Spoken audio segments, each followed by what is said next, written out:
Okay, so today we're going to be talking about the progressive era. We're going to be introducing this. So at this time, Americans, after the Civil War, they were going through a lot of trials and tribulations at this time. The majority of Americans at this time the majority of them could not say that their life was better before Reconstruction happened.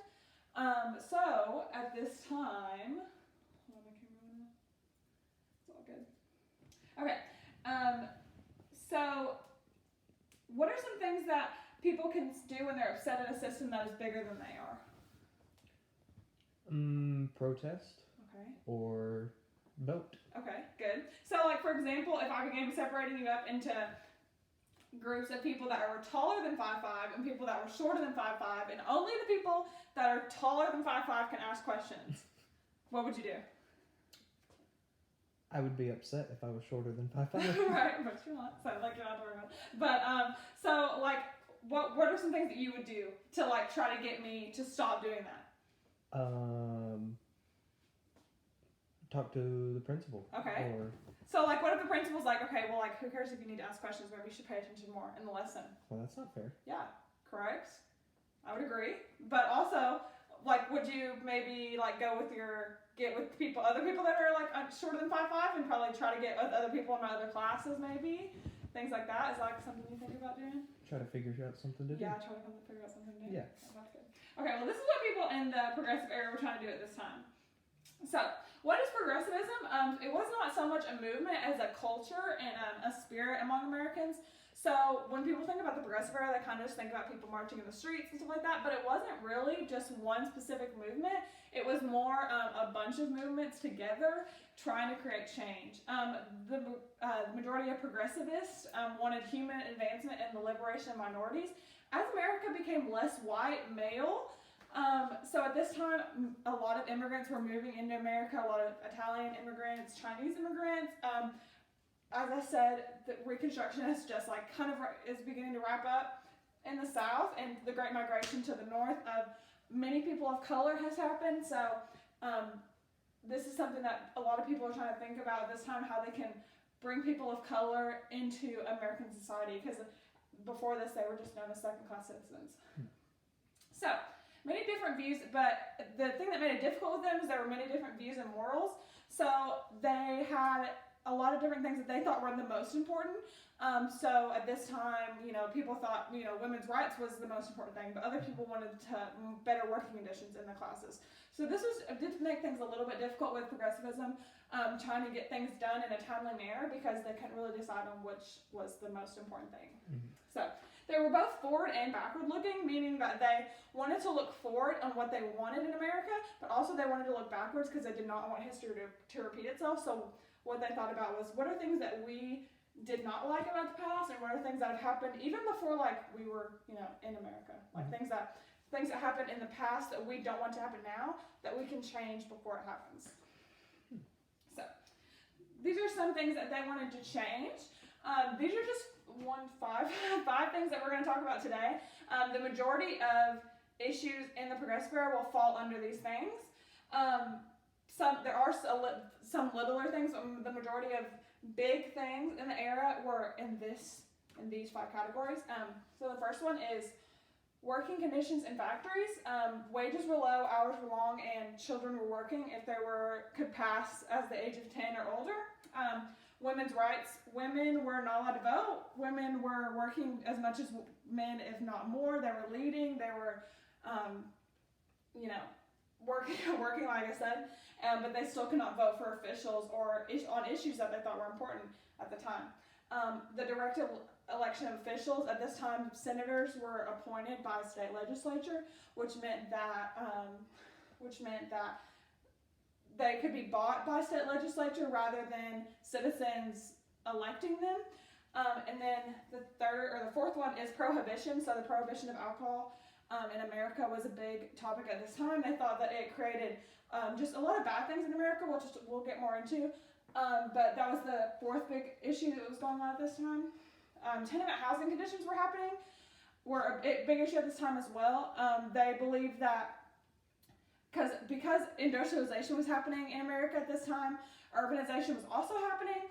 So people were moving into factories, and if they wanted to have a job, they had to work within walking distance of their job, which meant that the majority of Americans did work in factories at this time. So it meant they kind of had to live on top of each other, and a lot of times they lived, 10 to 20 to, a lot of people in 1-2 bedroom apartments. So this was a big issue at this time, how we can make housing conditions better for these people.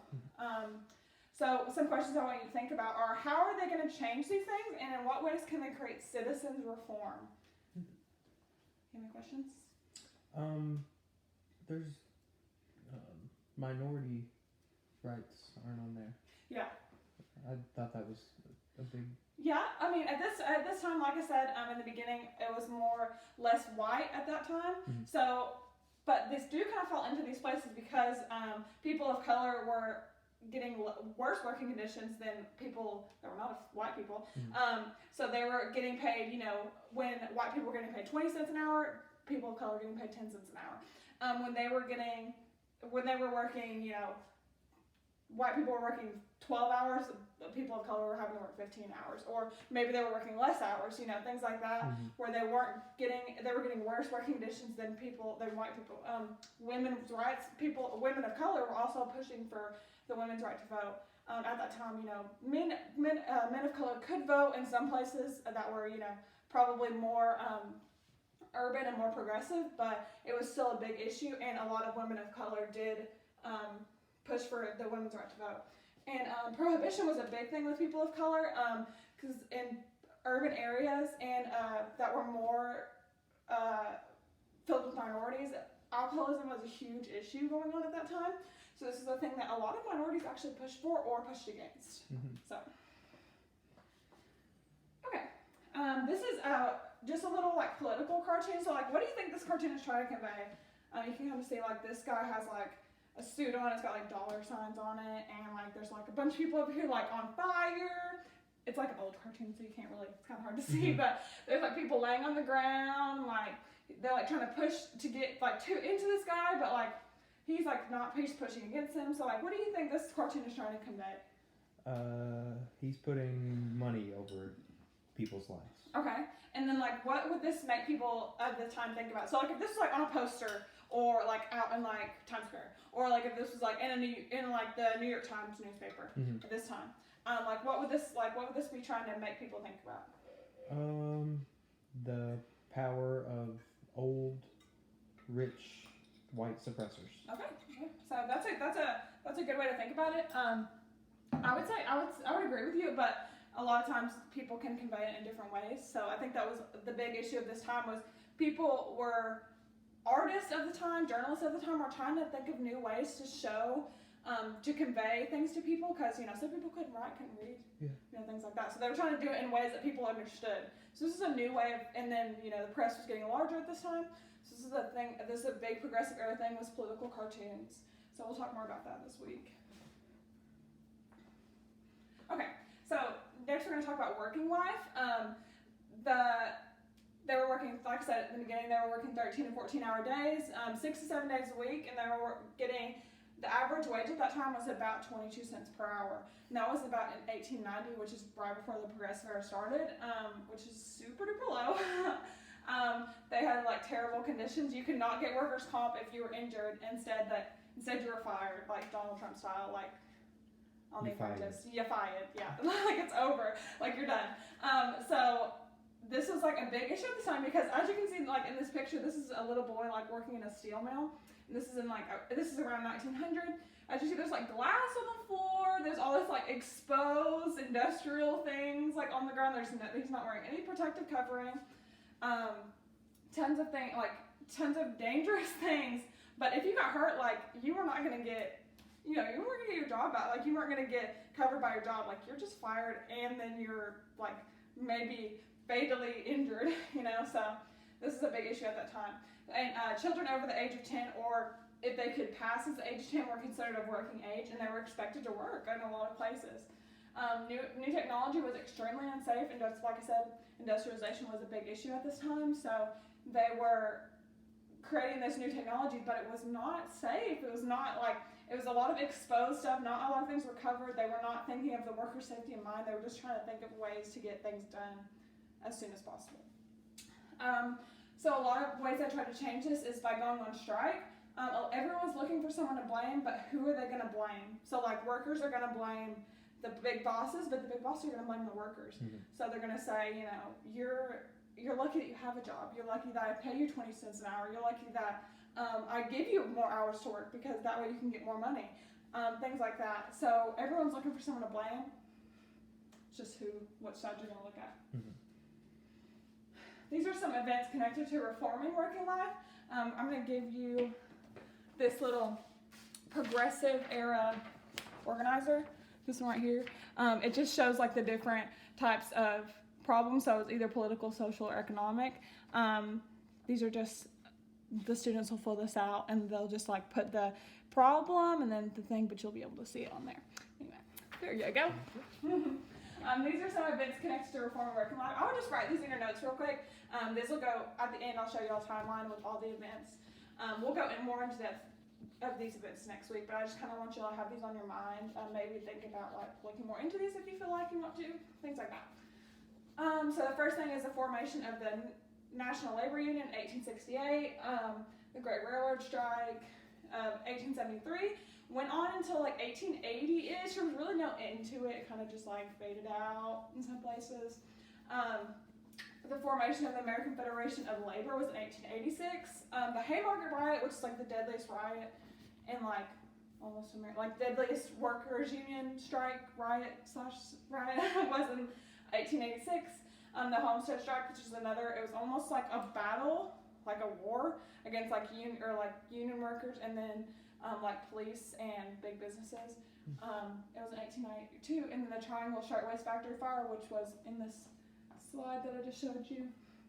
We'll talk more about that this week. This is a fire. Pretty much, I'm just going to give you a quick overview of it. Pretty much the people did not want to work, but the worker or the boss locked them in the factory, and then factory caught on fire. People died. A lot of people died. We'll talk more about that this week, but that was a big issue that helped to push for reform and reforming working life. So the boss locked them in the factory. Yeah. So just like to work until he got back. Yeah, pretty much, because he thought that they were gonna leave because there weren't cameras at that time. Right. I'll have to look more into it, but I don't think there was like punch-in cards. I think you kind of just wrote down what time you came in, what time you left. And so this was, they wanted, and like I said, this is in 1911, so this is kind of like towards the end of the progressive, kind of middle of the progressive era. So strikes are happening, like all these strikes have already happened, so he knows that workers are getting, they're getting anxious, they're getting antsy, they don't want to work as much as they're working now, they're probably making pennies to the dollar. So I think he knew that was going to happen, and he locked him in the thing and then caught on fire. So, and then a lot of people died, so big issues there. Okay, the next topic we're going to talk about is women's suffrage. Women have been working, landowning, and leading, and still can't vote at this time. Not everybody thought this was a good idea. As you can see here, this says the headquarters opposed to women's suffrage, but these are all men. So anyway, this is a picture of like women protesting on the street for voting rights for women. But how do you think they could be heard? So like, do you think like this protesting worked? Or like, how do you think? I think today is proof that it somewhat worked. It somewhat worked, yeah. But I mean, like, what do you see? Like, what are some things that we see today that like women are protesting for? I don't know. Or maybe protesting against.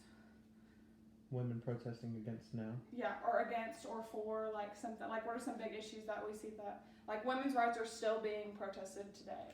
It's not for voting, but yeah. So, I mean, you can just kind of think about that in your head. But this is, these are kind of the beginning of women moving into the public eye as a unit. So at this time, women were kind of on the back burner. They just found their place in society, in the kitchen or whatever. And at this time, women were getting tired of it because they were pushed during World War I. They were pushed into the working force, and so they were workers now. They're not just homemakers. They're working while the men are away, but now the men want to come back and take their jobs back. They're like, okay, we're done. Like, you can go back into cooking us dinner. And they're like, no, we're not going to do that anymore. So this was a huge issue at this time. So these are some events connected to gaining women's suffrage. The National Women's Suffrage Association was formed in 1869, so that's a long time. If you think about the 19th Amendment passing in 1920, 1969 is when this was formed. That's a long time to go through trying to get voting rights for women. They merged with the American Women's Suffrage Association in 1890 to create NAWSA. The Whole House was opened by Jane Addams in 1889. The Whole House was like the first kind of safe house for women that were seeking shelter from like domestic violence or like unsafe places, or if they were just homeless. It was for women that were trying to find education, just finding resources to become like better citizens, but things like that. So this was kind of the first safe house for women, and it was created in 1889. The first National Women's Party was formed in 1916, which was the first political party for women. And then the 19th Amendment finally passes in 1920, which gives the women's right to vote, which is only 100 years ago. So there might be some grandmas out there. There's definitely people out there that are older than 100, and that's how long it's been. So it's kind of crazy to think about. And the next issue we're going to talk about is prohibition. Alcoholism was running rampant in urban areas of America. As we can see, like just kind of looking at, these are just like propaganda posters for prohibition. Like these are pushing for prohibition. So beer doubled the child death rate in the first 5 years of life. So children of sober parents, 23% died in the first year. Still a lot of children dying. Children of beer drinkers died 45%. A lot higher than 23%. Not sure how they're connected. I'm sure in this fine print there's probably something saying, but it says alcohol, weather, and beer or whiskey is an enemy to child's life. So this is just kind of thinking like a lot of people were pushing for, and this like big business wants it to be wet, and then the family wants it to be dry. So don't vote for the big business, vote for the family. Like that's what they want and stuff like that. Unemployment and poverty were extremely high at this time, and along with violence and crime. And so how do you think like prohibiting alcohol would help this? It would probably help people keep their jobs and make a safer home. Yeah. At this time there was like this thing called it was called like Blue Monday. It was like a term around the time, which was like on Mondays workers, they were slow at work every Monday and they didn't want to come to work and all this stuff because they were hungover from the weekend. So this was like that was like a term that was very prevalent at the time. It was like called Blue Monday. So I think a lot, and so that's kind of like a thing that you get to think about. It's like, well, do you really think big businesses were wanting their workers to come in all like hungover all the time and like not wanting to work, or they were coming into work drunk and then getting hurt and things like that? Yeah. Do you think that's something they were wanting? Like, probably not. So you need to kind of look at it from both points of view. But these are some events that were connected to prohibition. The American Temperance Society was formed in 1826, a long time before the 18th Amendment was passed. And then the association, and then there's kind of like not a lot of talk about it until we get to 1918. The Association Against the Prohibition Amendment was founded right before the Thirsty First Act was passed, which we'll talk more about that later, but it was an wartime act after World War I that prohibited the sale of alcohol during war to save wheat. That was the main reason that they wanted to do that, was to save wheat. But then I think prohibitionists thought that, okay, well, if it's going to save wheat and it's going to keep alcohol in my home and it's going to keep unemployment, all these other things, why not do it? And so the 18th Amendment was ratified by 46 states in 1919. Okay, and then the last thing we're going to talk about is the direct election of senators. Or no, wait, this is the second last thing.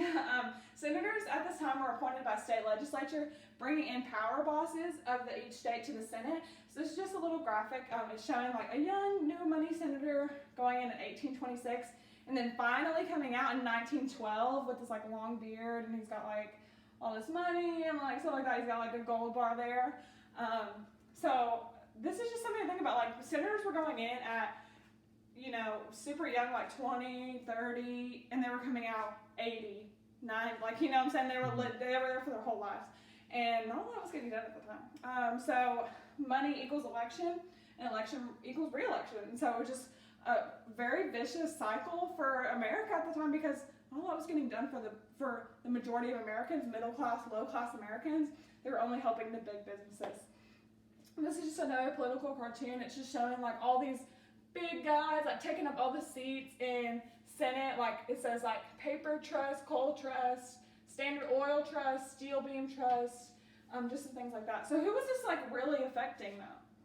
People. Yeah, citizens. Yeah, exactly. It wasn't really it wasn't like affecting the big businesses, because they were getting what they wanted. They were getting the tax breaks because they were the ones in the Senate. And they were able to pay. Exactly. People. They were able to pay, and they were able to pay people to vote for them. They were able to pay state legislature to appoint them. Mm-hmm. Things like that. And so, do we still see issues of this today, though? Yeah. I think so. Yeah. So, like a lot of times, senators are still in the Senate for years and years and years. Right. So this is just something to think about. Maybe sometimes it still needs reform. Reform is constantly happening, and that's something I want y'all to think about. Like while we're working through the unit this week, it's just reform is constantly happening. So doesn't mean just because it was reformed and fixed at the time doesn't mean that it still doesn't need work. Mm-hmm. So. And these are just two events connected to the direct election of senators. Omaha platform utilized the direct election in 1892, and then the 17th Amendment was ratified in 1913. Okay, so the last thing we're going to talk about today is tenement housing conditions. Industrialization in the U.S. was happening quicker than urbanization, so that means that the factories were getting bigger and bigger and bigger faster than they could build houses. So that means, like I said, people were having to move close to their jobs, so they were having to pack, 2, sometimes 3 families into 1 or 2 bedroom apartments. So meaning that this is like 1, 2, 3, 4, 5, 6, 7 people in this 1 bedroom. So you can kind of see there's like a little baby crib right there. There's like a bed that they're laying on right here. They have a little like stump that they can sit on, I guess. They keep all their dishes in here, but like this was where they lived. They lived in that 1 room. They had all their stuff in that 1 room, and that was it. This is like another little place. These are just some guys like sitting here, and like you can see kind of how badly, like how dirty it is. Like there's like holes in the floor there. This kid looks like this is where he's sleeping. He's wearing pajamas, just like sleeping in that chair. There's all this like fabric just like sitting there. Hundreds of factories with thousands of workers and no place to house them. Tenants were renting from landlords, squishing 8 to 10, like I said, 8 to 10 people in 2-bedroom apartments. Low wages, way too many people, and no hygiene. So this time, there's not a lot of running water. So sewers, not really happening, just in the streets. So this is a huge issue, as you can assume. So how do you think this could be fixed with citizens reform? Demand for better housing. Okay, yeah. Mm-hmm. So but it is kind of hard because your landlord could just kick you out. That's true. So it's just that's just something to think about. You kind of just think about that. But they put them in a really hard place because landlords there was not laws against having some kind of contract with your landlord saying if I talk crap about you, you're not gonna kick me out. Mm-hmm. So that could have happened very easily. Here's some events that were connected to reforming tenement housing. How the Other Half Lives, we'll talk about that more this week. This was a book of pictures of people that were living in tenement housing conditions in New York City at the time, this was a huge thing for tenement housing because this became public knowledge. It was it was published everywhere across across pretty much everywhere in the United States. But just pictures showing how crazy the life was for people living in tenement housing conditions. And then these big business power bosses were living in these extremely crazy gold-plated doorknobs and stuff like that, just blocks down the road from them. So that's kind of just what this book was trying to convey, but we'll talk more about that this week. Tenement Housing Committee was formed in 1898, and then the New York State Tenement House Act was passed in 1901. We'll talk more about that this week. Okay, so this is just the timeline, just showing y'all. Y'all can just take a picture of this and put this in your notes, but this is just the timeline to show you kind of how things were going. So this is 1820 to 1995. I'll just let y'all take a picture of that. Put that in your notes real quick. And then the Tenement Housing Committee was formed in 1895, and then all the way to 1920, which is the last thing that happened in the Progressive era. 19th Amendment was passed. So women finally got the right to vote. Very end there. Woohoo. Okay, so this is the last thing I want to talk about. Just like, we're talking about, so this week we're going to be talking about citizens reform. That's the thing I want to keep on your mind. Citizens reform. So how was it seen through the progressive era? And is this the first we've seen of it? And how do we see it now? So this is you just think about that, silently, just keep that to yourself. Think about that this week. How do we see citizens reform in the progressive movement? And is this the first time we've seen it? Like, where have we seen it before? How have we seen it before? And how do we see it now? So, and then I'm going to show you, I'm going to introduce you to, I'm going to give you a brain break real quick. So this time I would just be like, minute brain break, we'll stand up and stretch, blah, blah, blah. And then I'm going to give them the graphic organizer. This will just show, this is what we're going to be turning in at the end of the week. This will be for an argumentative essay. So we're going to talk about the claims. We'll be talking about that. And then I'm going to give them this with it, which is important terms for writing an argumentative essay. And then how do we know if a source is reputable or credible? And then you'll have those though. Anyway. So we're just going to go through, then I'm just going to kind of read this to the students, just like go through it with them, like how do we know if a source is credible or not? How can sources be considered as credible? What sources should be avoided? And these are just things I want you to be thinking about this week. Your graphic organizer, what we're going to do is you're going to create a claim. So you're going to create a claim that you think that needs something that needs to be changed maybe in America, like, do women need the right to vote? I don't know, do they? Like, do you think that? Can you give me evidence that they don't, or can you give me evidence that they do? Maybe things like that. You can be writing this from today's point of view, or you can write it as, back then point of view. But I want it to be a claim from the progressive era, so whatever the claim is, it can be from today's point of view, but it needs to be from some of these issues from the progressive era. So, and then we'll be talking about so we're going to go through that and talk about the important terms for writing an argumentative essay, which is claim. So a claim is a statement that you are asking the other person to accept. This includes information you are asking them to accept as true, or actions that you want them to accept and enact. So like women's right to vote, I want you to think that women need to vote, and I want you to pass legislation that women need the right to vote, things like that. Evidence is the reason and the facts and the data that are used to support the claim, and it may also be called grounds, premise, backing, or proof. This just evidence answers the question, what information is the author providing to convince me of his or her claim? Counterclaim, so like claim, so what do you think the counterclaim is? The other side. Right. Mm-hmm. So the argument or the opposition to the author's claim, it may also be referred to as the counter-argument. So this just means the answers the question like, what does the other side think of it? What points do they have? And then we're going to talk about rebuttal. You're going to put that in your graphic organizer, and this is the response or argument to the counterclaim. The rebuttal answers the question, how does the author respond to the claims or the assertion of the opposition? So once you give the counterclaim, then you're going to say, but this is why my side is better. Mm-hmm. This is why my side works, right? Okay. Refutation.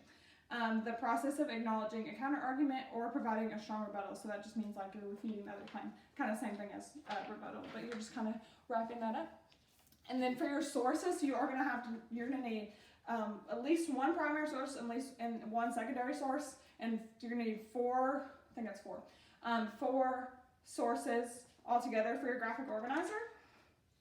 And then this is I'll just let y'all read over this like by yourselves. But this is what sources can be considered as credible, what sources should be avoided. Wikipedia,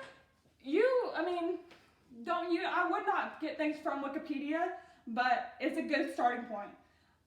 Don't cite Wikipedia in your essay. Cite you know what I'm saying? Go to the article that is cited in the Wikipedia article. You know what I'm saying? Go to that and then read from the article. It's a good starting point, but I would not, don't cite it in your essay.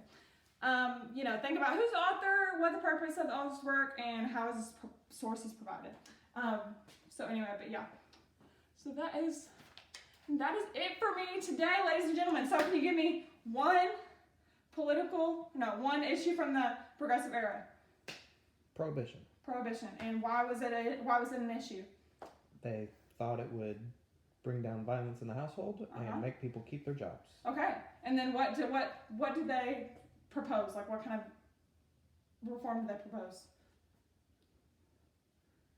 Made people stop drinking. Prohibition. Yeah. Yeah. Okay. And then, so yeah, and that's it. Great job today, class. Thank Woo you. woo. Thank you. Thank you, Miss Hudson. Yes, no problem.